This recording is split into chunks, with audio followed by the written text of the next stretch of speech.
Magandang umaga, purihin ng Diyos, at ang kaluwalhatian ay para sa ating Panginoon.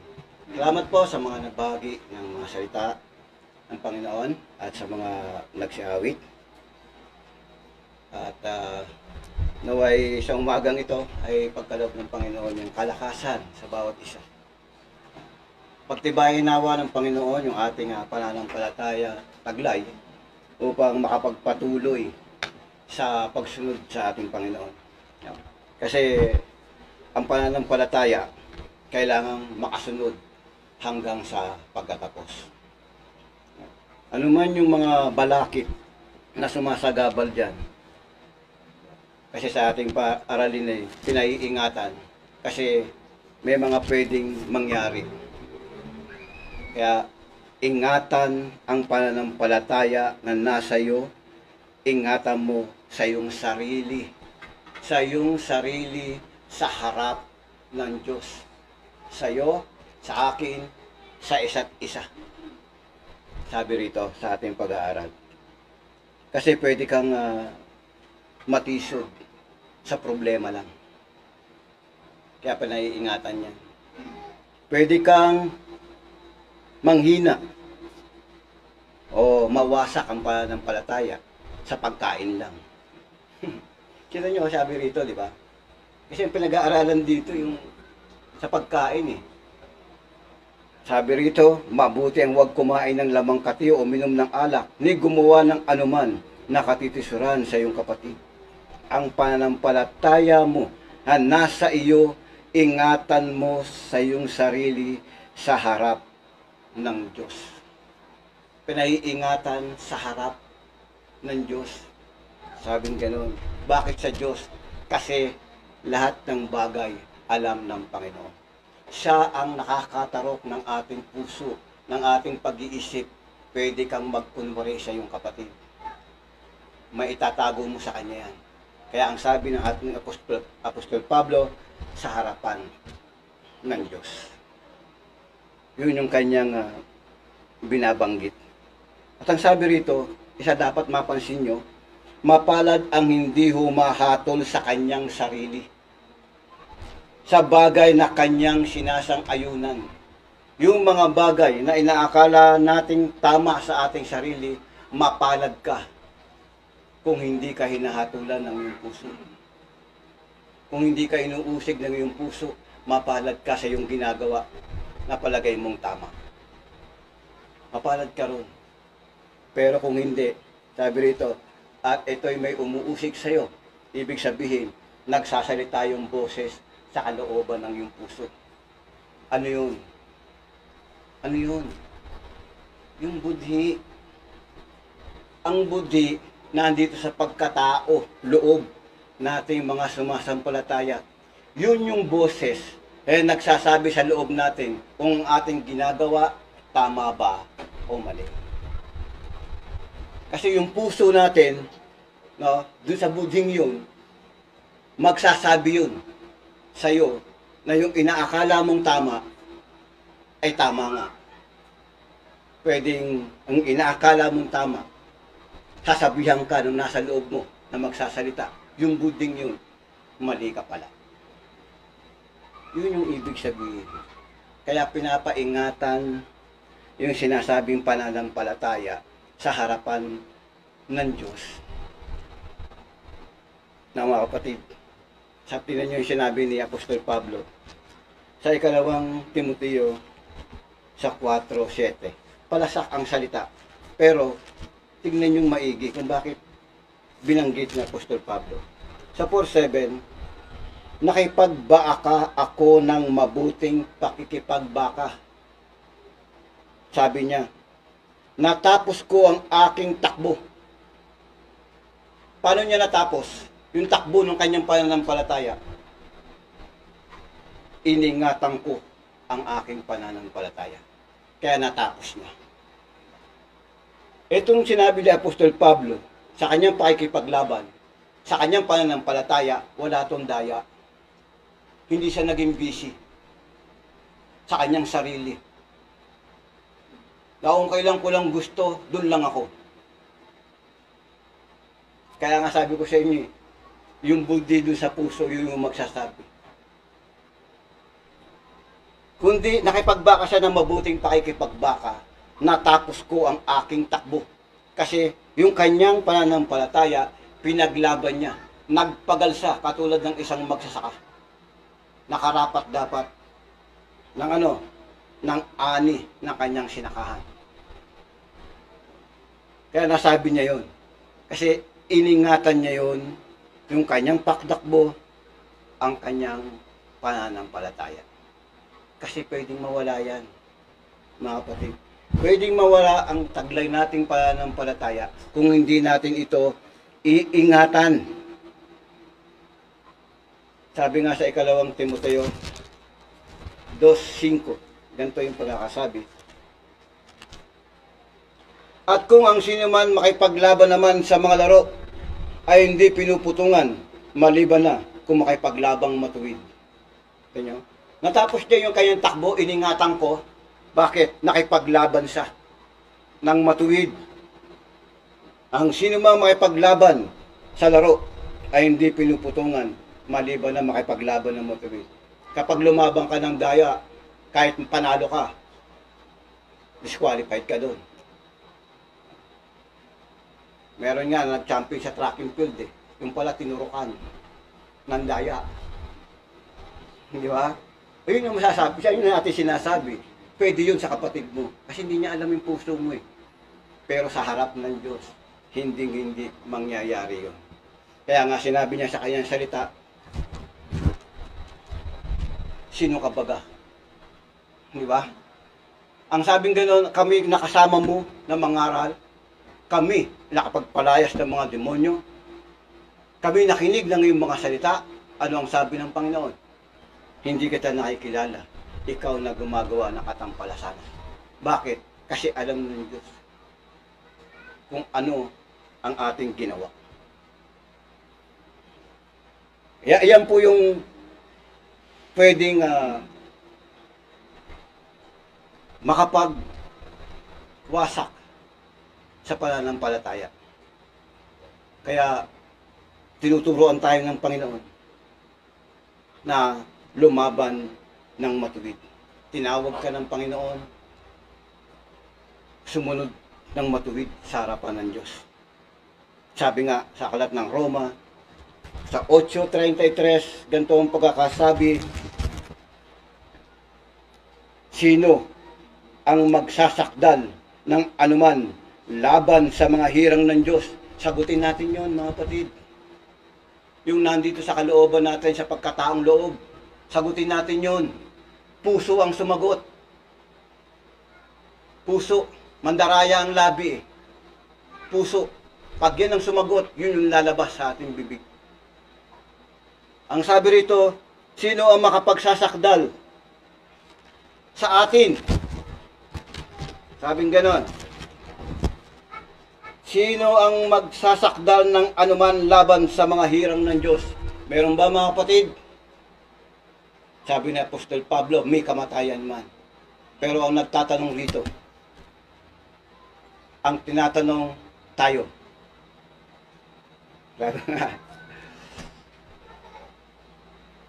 Pwede tayong isakdal ng problema, kapatid. Maraming problema eh. Pwede tayong isakdal niyan.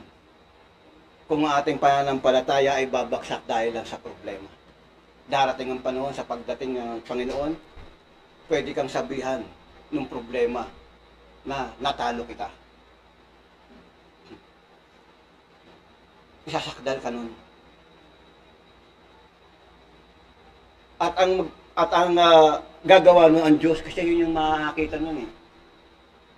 Yung mga pabisi-bisi ng mga ibang mga tinawag ng Panginoon.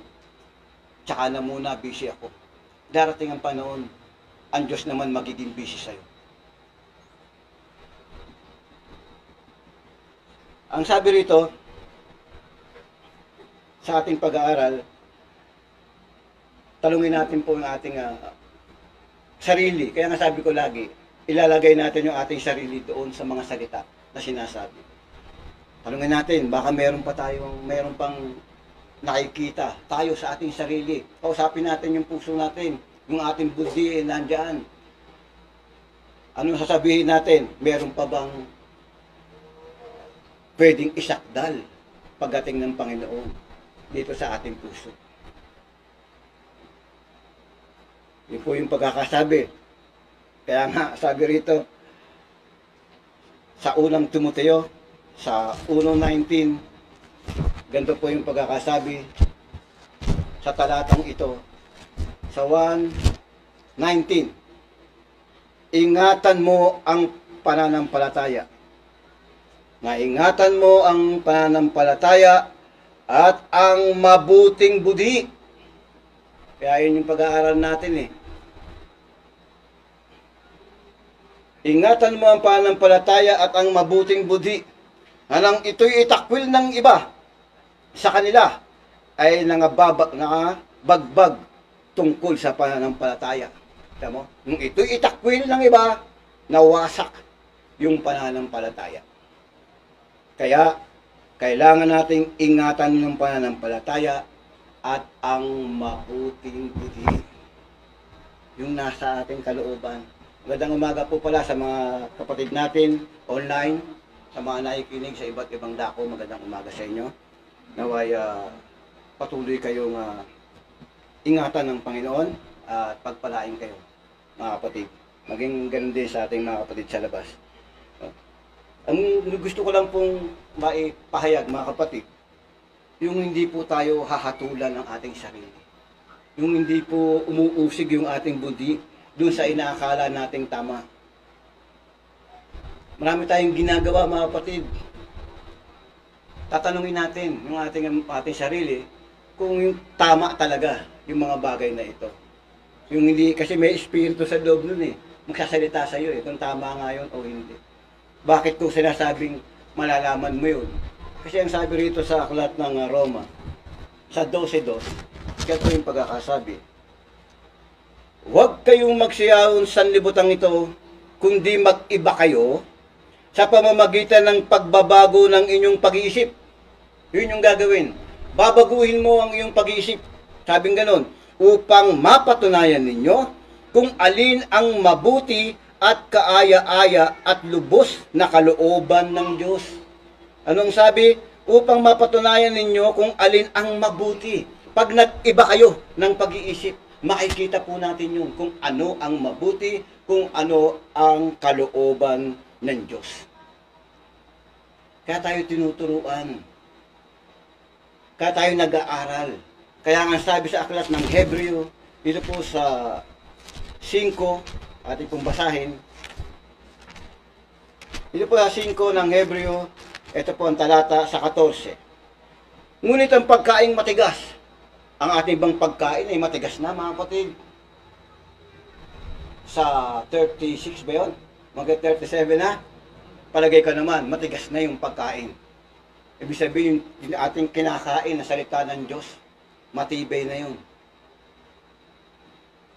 Tumatayo na yun. Pero ang sabi rito, ngunit ang pagkain matigas ay sa mga may gulang, sa makatuwid, ay doon sa mga sa pamamagitan ng pamimihasa ay nangasanay ang kanilang mga pakiramdam.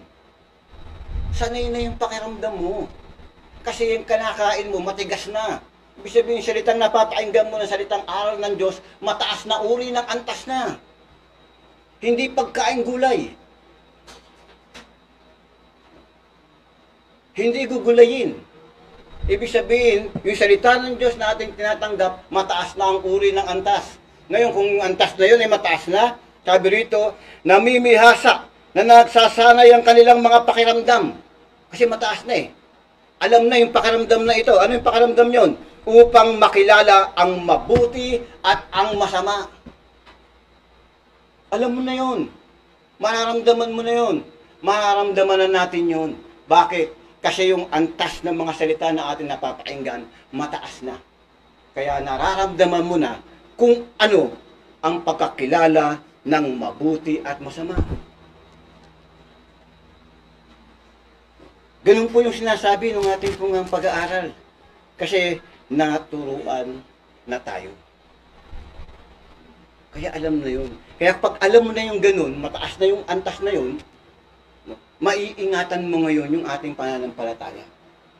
Masusundan mo kung ano yung gusto ng pananampalataya. Magniningas ito. Sabi rito sa 12:11, huwag mga tamad sa pagsusumikap. Unang-una, makikitaan ka na noon ng pagsisikap. Bakit ka makikitaan ng pagsisikap? Kasi ngayon napapakinggan mo, mataas na uri na ng salita ng Panginoon. Anong sabi rito? Huwag mga tamad sa pagsusumikap. Nagsisikap ka na noon. Nagpapatuloy ka noon sa pagsisikap. Hindi ka tamad. May mga tamad pa ba?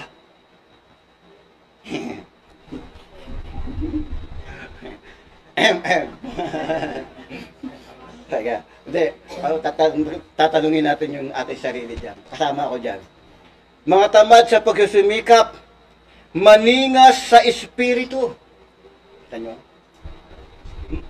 Tapos, mapaglingkod sa Panginoon. Kapag nandun yung pagsisikap, yung espiritu mo, niningas yun eh.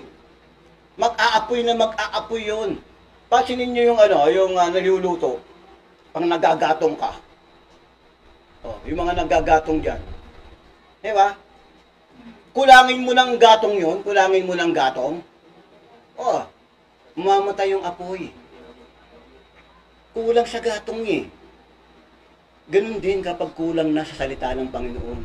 Dahil hindi nagsisikap, mamamatay yung ningas ng Espiritu. Katulad, nung nagagatong ka, kapag kulang ka sa gatong, mawawala yung apoy. Sabing ganon, maningas sa Espiritu, mapaglingkod sa Panginoon. Kapag maningas na yung Espiritu mo, no? Dahil nagsisikap ka, anong mangyayari? Anong mangyayari? Pagka maningas na, mapaglingkod sa Panginoon. Maglilingkod ka ngayon sa Panginoon. Yun yung pinakamasarap na gagawin ng isang sumasampalataya. Mararamdaman mo. Alin? Yung ikaw na nasa puso mo, mapaglingkuran mo ang Panginoon. Bakit? Maningas kasi yung Espiritong nasa loob mo eh. Nag-aapoy siya eh, nag-aalag siya eh. Kaya nga yung budhi ni Jeremiah, nung sabihin niya ganito, sa 29 ng Jeremiah, ganito yung pagkakasabi. At kung aking sabihin, hindi ko babanggitin siya. Eh kasi nga, pinapahayag niya yung gusto ng Panginoon. Inuusig naman siya. Pinagbabantaan naman yung buhay niya. Kaya ang sabi niya, at kung sabihin, hindi ko babanggitin siya o magsasalita ng anuman sa kanyang pangalan. Eh yung nasa ano niya eh, nasa loob niya eh. Hindi ko babanggitin siya. Tapos sabi niya gano'n, hindi ako magsasalita sa kanyang pangalan. Kasi nga, ang susukli sa kanya, pinag-uusig siya. Kinulong pa nga siya. Ang sabi niya rito, kung aking sabihin, hindi ko babanggitin siya o magsasalita ng anuman sa kanyang pangalan, meron nga sa aking puso na waring nag-aalab na apoy, nakukulong sa aking mga buto. Ako'y pagod ng pipigil, hindi makapagpigil. Yun yung nararamdaman niya. Kung hindi ko sasabihin yung pangalan niya, no? Kung hindi ko siya babanggitin, meron akong sa puso ko na waring nag-aalab. Yun yung budhi na hindi niya kayang gawin, na hindi banggitin ng Panginoon, hindi saysayin yung kalooban ng Diyos. Bakit? Kasi merong apoy doon na nakukulong, na nag-aalab. Hindi pwede, lalabas at lalabas yun. Yun yung budhing malinis. Yun yung nasa atin, mga kapatid, meron tayo noon. Meron tayong ganun. At kung saan, mga kapatid, yung buding yan, kapag nakakagawa ka ng mali, uusigin ka niyan. Nararamdaman nyo ba yun? Mga kapatid, nararamdaman nyo ba yun? Mapalad kayo kapag nararamdaman nyo yun. Kasi mababago nyo agad. Kasi ang budhi, sabi rin sa 24 ng ikalawang Samuel, sa Gis, sayang mga kapatid, tapos lang po tayo sa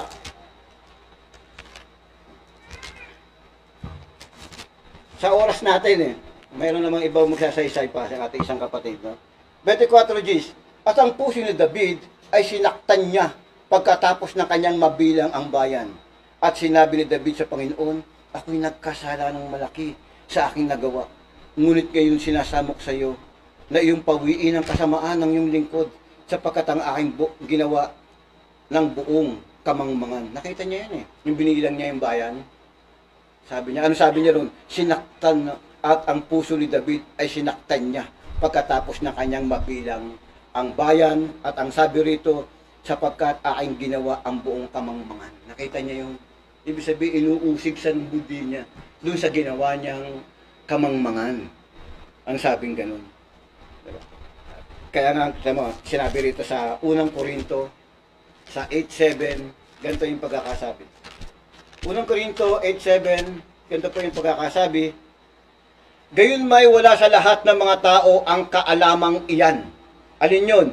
Ngunit sa galang atin may isang Diyos lamang, ang Ama, ang buhat sa Kanya, ang lahat ng bagay, tayo sa Kanya. Ngayon, isang Panginoon, si Jesucristo. Yung kaalamang ito, sabing ganon, gayon may wala sa lahat ng mga tao ang kaalamang yan.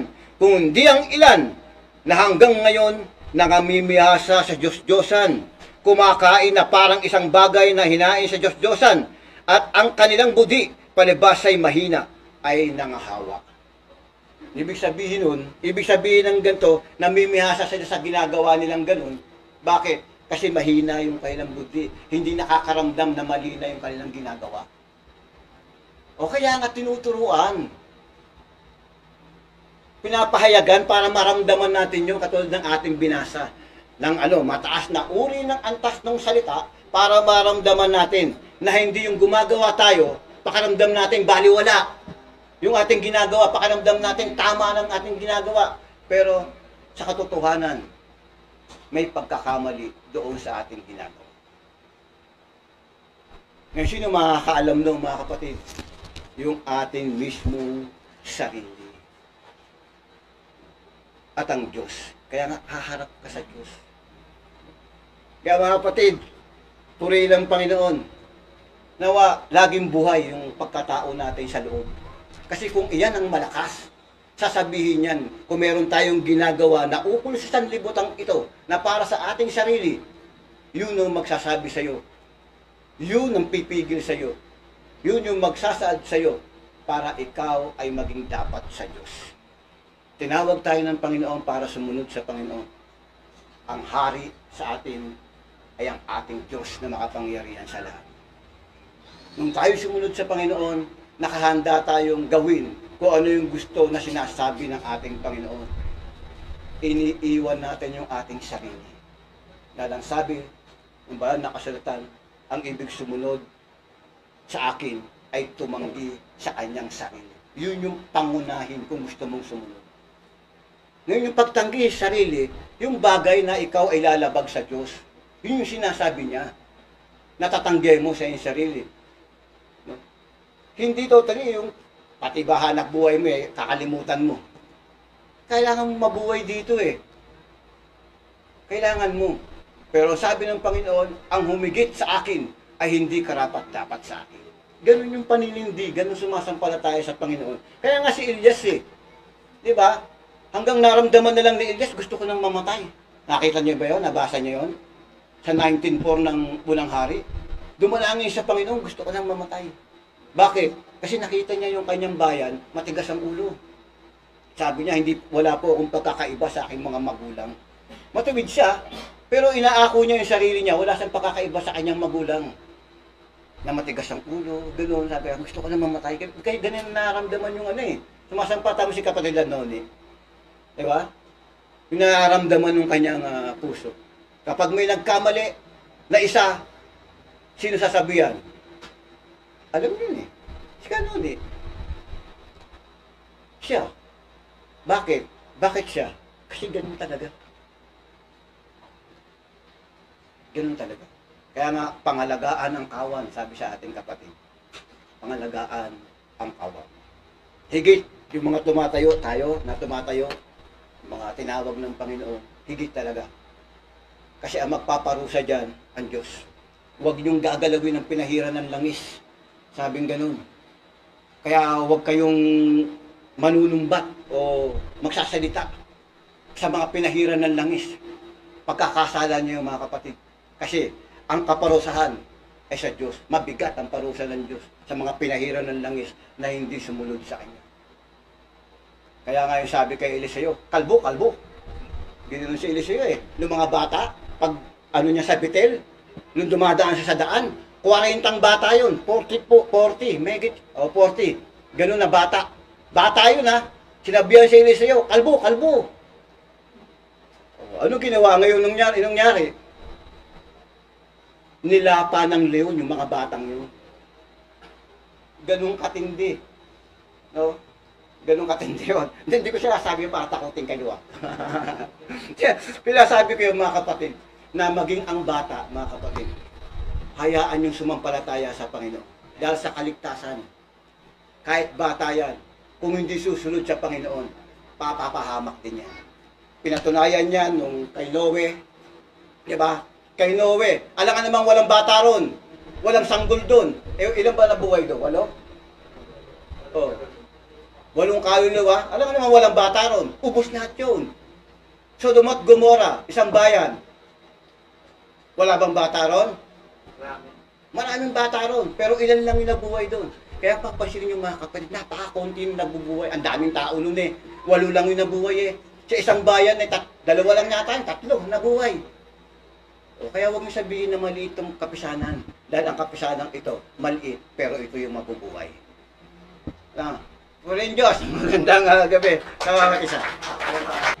Purihin ang Diyos sa umagang ito. Sa mga kapatid na narito, nasa labas, nasa sa online, magandang umaga sa inyo. At napakaganda yung na parang nanginginig ako kanina nung nagmimensahe yung kapatid na Froilan. Sapagkat kung ano yung kanya sinasabi, yun din yung niresearch ko nung ilang araw na sunod-sunod na yan. Kaya ako isang espiritu yung talagang nandito sa kapisanan ito. Doon sa mga, maging doon sa mga haligi.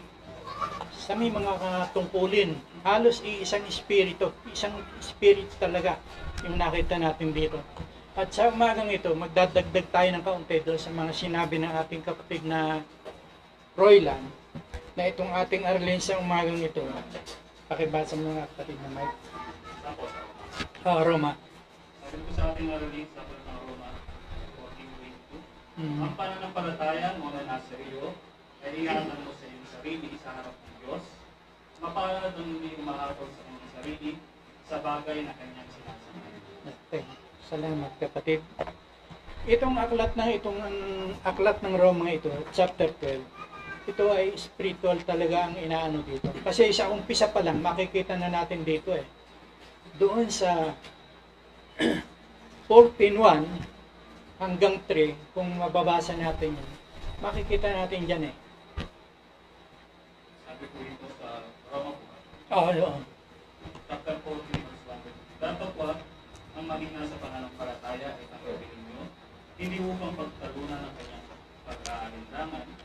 May tao na may pananampalataya, pagkain ng lahat ng mga bagay, ngunit yung mahinay kumakain ng mga gulay. Ang kumakain ay walang talaga sa hindi kumakain, at ang hindi kumakain ay huwag umatol sa kumakain, sapagkat siya'y tinanggap ng Diyos. Okay. Makita natin dito na mayroong taong may pananampalataya na kaya niyang kainin yung lahat ng mga bagay. Ano ba ang tinutukoy dito na kakainin? Ito yung binanggit kanina ni kapatid na Froilan, yung mga pagkaing matigas, na ito'y naukol doon sa mga may mga katandaan na, may gulang. Sabi dito sa 5:40 ng Hebreo, yung pagkaing matigas ay doon sa mga may gulang. Kanina binanggit na rin ng kapatid na Froilan, yung 36 years na pananatili ng karamihan sa atin dito sa kapisanan ito. Tayo po ba kulang pa sa gulang? Kaya kung baga sa kalubasa ano na yan ang balat niyan halos hindi mo na matalupan sa tigas na. Kasi magulang, talagang magulang na. Pero bakit nangyayari pa rin yung isa na natitiso rin? sa salita natitisod, hindi matanggap yung mga salita na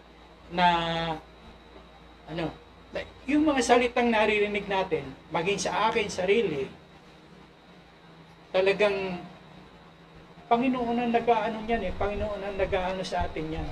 Lalo na kung meron tayong nagagawa na yung labag na dun sa kagustuhan ng Diyos, dadaanin tayo ng Diyos dun sa mga salitang na mensahe para malaman natin, mabulay natin yung ating mga pagkukulang, yung ating mga pagkakamali.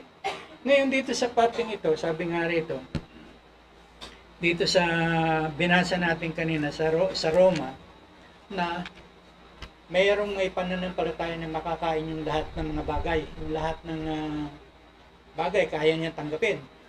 Maging anong salita man ito. At ito yung mga taong malakas, may kasakdalan, nandun na sa patungo na sa kasakdalan. Ito kahit na mapagsalitaan mo ng medyo matigas na bagay, hindi ka babalikan nito Sabayin mo ang pantas at iibigin ka. Pero sabayin mo yung malilibak at uusigin ka. Ganyan ang ano natin. Sa ating ngayon sa anong ito, kaya nga minsan nagsasalita na rin kami mga haligi ng medyo may katigasan dahil inaakala namin na kaya nang tanggapin ng bawat isa sa atin yung mga salitang ginagamit namin. Hindi na tayo bata, hindi na tayo gaya nung nangangailangan ng gatas at hindi ng pagkaing matigas. Yung gulay na sinasabi rito, ito yung pagkaing mahina pa, malambot, hindi pa kayang kainin ng bata. Yung pagkain ng bata, itong mga gulay. Pero yung matatanda na, sabi nga ay, kumbaga sa manok ay may tahid na. Yung mga salitang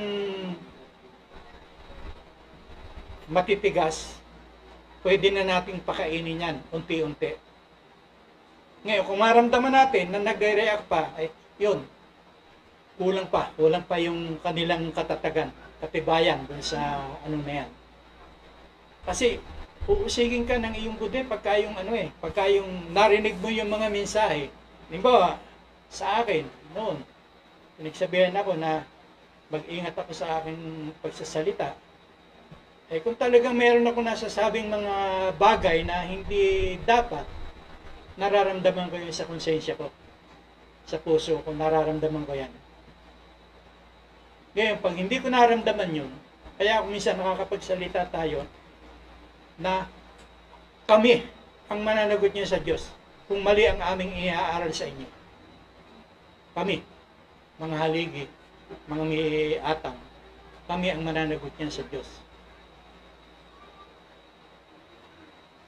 Ngayon, pagdating dito sa inaano natin ito, pag-aaral natin ito, sabi rito, yung mga kumakain ng, sabi sa Hebreo, yung mga kumakain ng matigas na pagkain, ito yung may mga gulang, may mga katandaan. Ngayon sa atin, siguro naman yung 36 na taon, pwede na tayo magbulay-bulay sa ating sarili na tayo ay matatag na, matibay na tayo sa kung ano mang salita ang marinig natin. Kasi dito sa Santiago, may binabanggit dito na yung hindi natitisod sa salita, taong sakdal.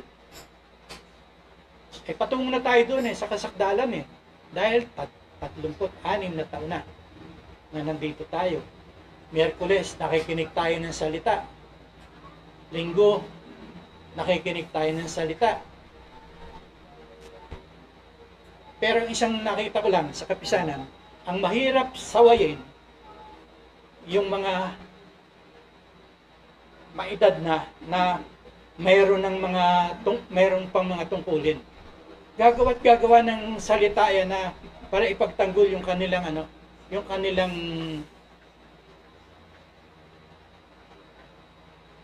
argumento. Ang sa atin doon, matuto lang tayong tumanggap. Kung inaaralan tayo, tanggapin natin yung aral. Pagkatalikod ng nagmensahe, magbubulong-bulungan. Hindi ganun tayo mga kapatid. Tinuturoan tayo na maging matalimahin sa salita, sa utos, at saan pa? Sa gawa. Yan ang itinuturo sa atin. Ngayon dito sa pag-aaral natin ito, makikita natin dito, talaga na kinakailangan na kumain na ng pagkain matigas. Medyo kailangan na. At ingatan yung pananampalataya na nasa atin, yung pananampalataya na nasa atin. Dito kasi sa Efeso chapter 1 verse 15, meron tayong mababasa diyan.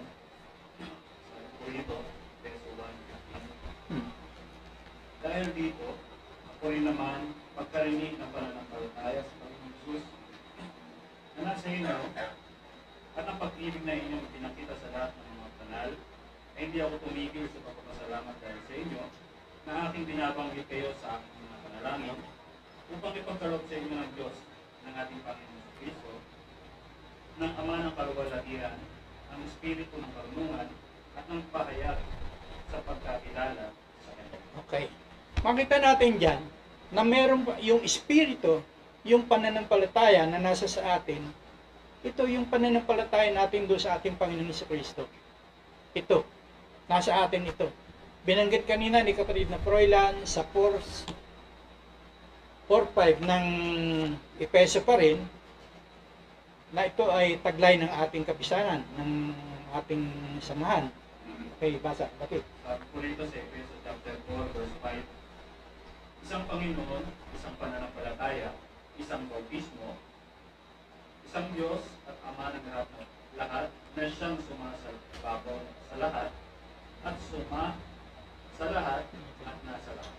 8:9 ng yung unang Korintos. O 9:8 yata, hindi tayo nagkamali. 8:9. Unang Korinto. Oh, Sabi po rito sa unang Korinto chapter sa ganang 8, atin. verse 9. Okay. Sa ganang atin. Unang Korinto. 9:8.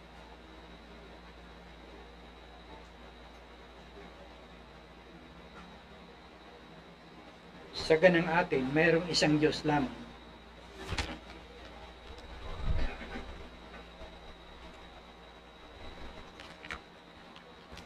Pasensya ka na kapatid, medyo talagang hirap na akong magbasa eh.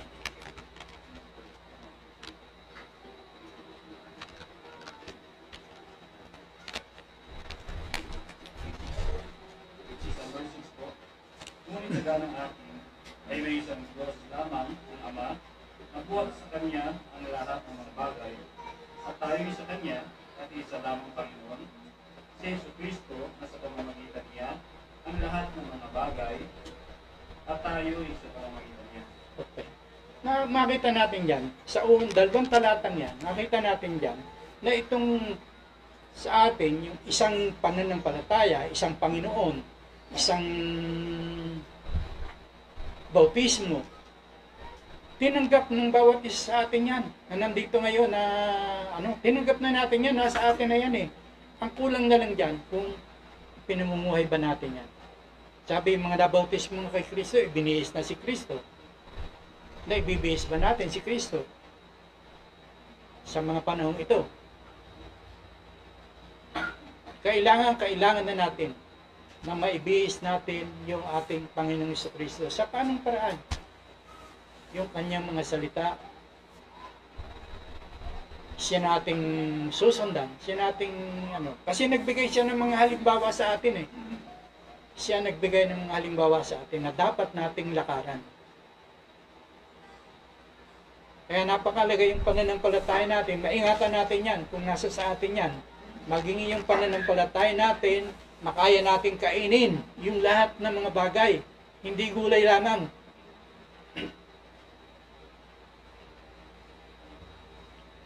Hindi yung pag nasa lang ang ating kaunting kaunting ego, medyo nag-iiba na yung timpla ng ating mukha, nag-iiba na yung ating pananalita. At minsan bumabalik sa atin yung mga salitang hindi maganda.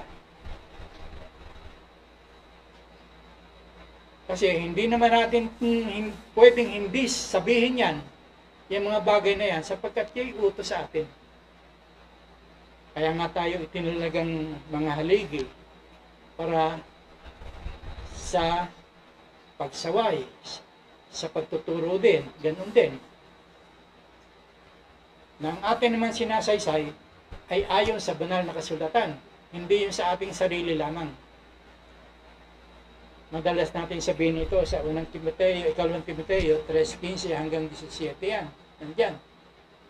Mga banal na kasulatan, gagamitin mo sa pagtuturo, sa pagsaway, sa pagsansala. Kung nakikita mo na, ang lumalabas sa bibig na iyong kapatid, hindi na maganda, may karapatan kang sawayin yan. Dahil, sabi nga, yung lumalabas sa bibig ay sa puso yan ang gagaling. Sa pagsasalita pa lang, makikita mo ng puso ng isang tao kung siya ba'y malinis ang puso o ang kanyang puso ay may mga basura sa loob. Totoo yung sinasabi natin, mga kapatid.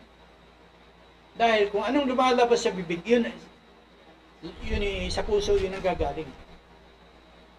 Kaya pag ang lumalabas sa bibig, puro mga bagay na ukol sa sanlibutan, questionable yan. Hatiin natin yung oras. Mahalaga, maingatan natin yung pananampalataya nasa sa atin. Sabi nga sa 6:12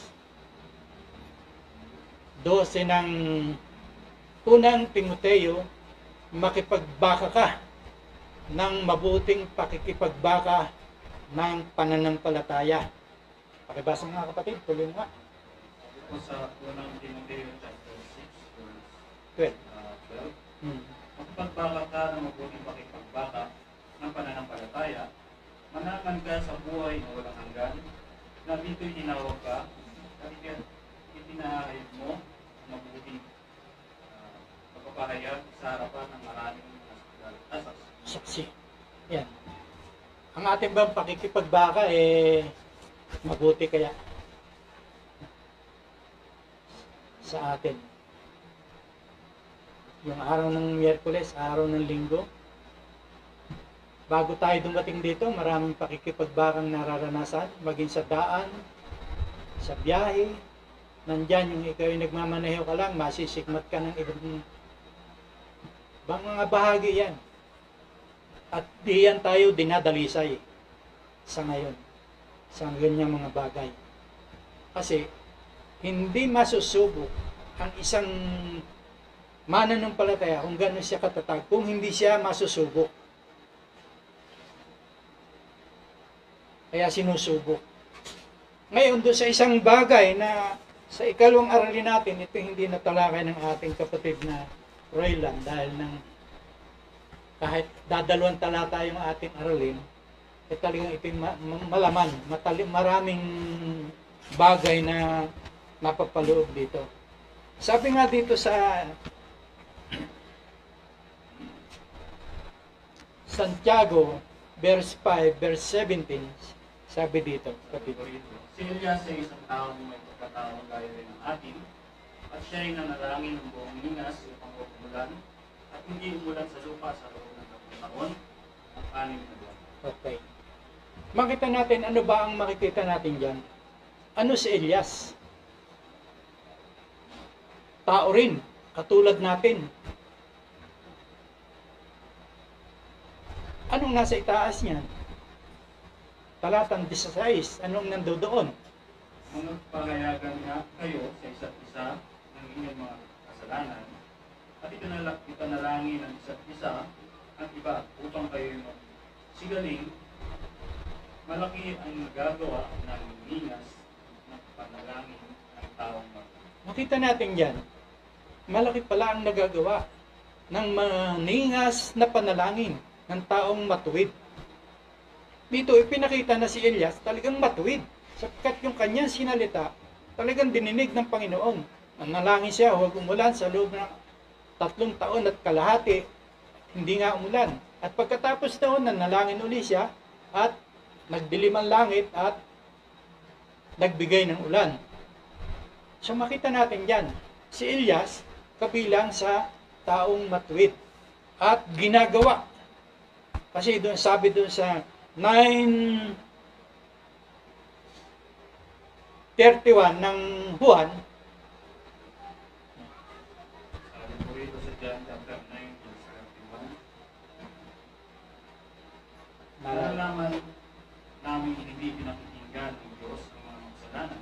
Datapwat kung ang sino mang tao ay maging mananamba sa Diyos at ginagawa ang kanyang kalooban, siya ay pinakikinggan niya. okay, dadako ngayon tayo.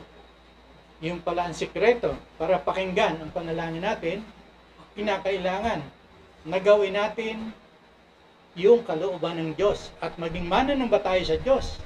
Hindi lang yung mananamba, kundi gagawin yung kanyang kalooban. Ano ba yung kalooban ng Diyos? Umpisahan natin ngayon sa unang Thessalonica 4:3. Sabi po rito sa Thessalonica chapter 4, verse 3. Sapagkat ito ang kalooban ng Diyos sa makatuwid bagayang inyong pagpapakabanal na kayo'y magsigilat sa pakikapit.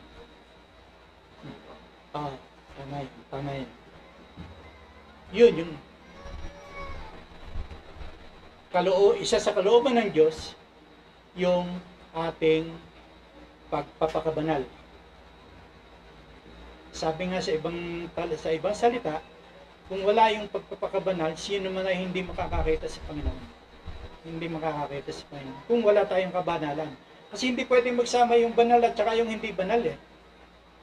Tayo, tinawag tayo para sa pakikisama doon sa ating Panginoon sa Kristo. Ay kung hindi tayo banal, paano tayo makikisama sa ating Panginoon sa Kristo? Ay ang ating Panginoon sa Kristo ay banal. Ano pa? Unang Thessalonica pa rin. 5:17-18. Sabi po rito, magsipanalangin kayong walang bagit sa lahat ng mga bagay at nagpasalamat kayo sapagkat ito ang kalooban ng Diyos kay Kristo tungkol sa inyo. Yan. Isa rin sa kalooban ng Diyos, yung lagi tayong mananalangin. Lagi tayong lalapit sa Diyos. Lagi tayong magsasangguni sa Diyos. Lalo na kung may mga lakad tayo. Ihahabili natin, sabi sa awit. Ihahabili natin yung ating mga lakad. At yan, nung mga panahong una, diyan kami nagkukulang minsan, kaya minsan nagkakaroon kami ng problema sa daan.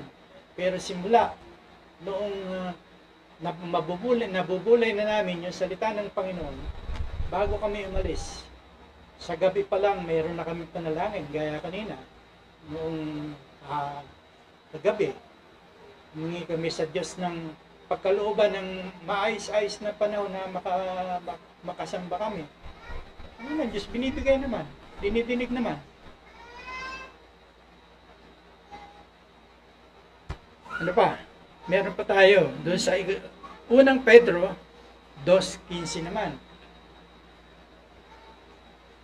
Tungkol sa kalooban ng Diyos yan. Sabi po sa unang Pedro, chapter 2, verse 15. Sapagkat siyang kalooban ng Diyos na dahil sa paggawa ng mabuti, ay inyong mapatahimik ang kamangmangan ng mga taong palalo. Yan. Isa sa sikreto yan, na yung mga taong palalo at yung mga taong mayayabang, mapatahimik natin yan dahil sa paggawa natin ng mabuti. Kaya sabi sa Galatians 6:9, huwag tayong manghimagot. Tayo mapagod sa paggawa ng mabuti. Unang-una na doon sa mga kasambahay natin sa Panginoon at maging sa lahat na. Kaya minsan naaano ko rin to kasi minsan talagang nakakaranas din ang inyong lingkod ng talagang may pag-alipusta. Pero sabi ng Panginoon, yung pag-alipusta sa atin ay nahulog sa Kanya. Sabi sa Mateo yan. Nahulog sa ating Panginoon. Kaya ngayon, miski naalipusta ako, okay lang. Basta wag mawala yung buhay na walang hanggan. Yun ang sa akin. Miski naalipusta tayo. Hindi maiwasan kasi nasusulat yan na kapuputan tayo ng sanglibutan dahil sa pangalan ng ating Panginoon sa Kristo. Dala natin yung pangalan ng Panginoon sa Kristo At kung mapintasan, yung ating gawa, yung ating pananampalataya, ating trabaho, mapintasan, unang-unang napipintasan dyan yung ating Panginoong Kristo. Kasi daladala ng kapisanan ito, ng brethren in Christ, yung pangalan ng ating Panginoong Kristo. Kaya dito sa kapisanan ito, sino man ang gumagawa dito ng kabalbalan, maaring mausig yung ating Panginoong Kristo. Hindi ba taga-brethren yan? Bakit ganyan ang ugali niya?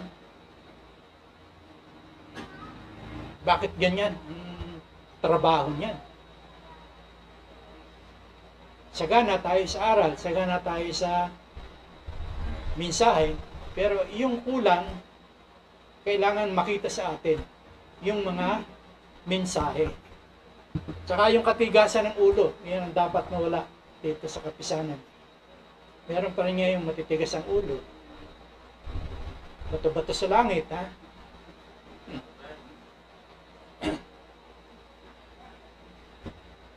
Kahit anong ipanalangin mo na ipanalangin yan, kapag matigas ang ulo, hindi tatalbi yung panalangin mo dyan. Kasi ang unang magdadala ng kagalingan, halimbawa na sa karamdaman, yung mismong may kanya ng katawan, sarili ng katawan. Kung tatalima yan o hindi. Pag hindi tumalima yung may katawan, anumang mensahe, anumang salita ang ibigay mo dyan, magiging baliwala. Ang magdadala dyan, yung ating pananampalataya. Kasi ang Diyos merong nabasa natin doon sa aklat ng Juan pa rin, hindi ko natanda na yung verse kung saan, na hindi siya nakapagpagaling doon sa lugar na iyon kasi walang pananampalataya yung mga tao doon. Pero sa atin, kaya nga pinaiingatan yung ating pananampalataya, diyan nakabase ngayon kung paano kikilos ang Diyos sa atin. May karamdaman ka? Sabi? Sa Santiago 5, ano ba yun?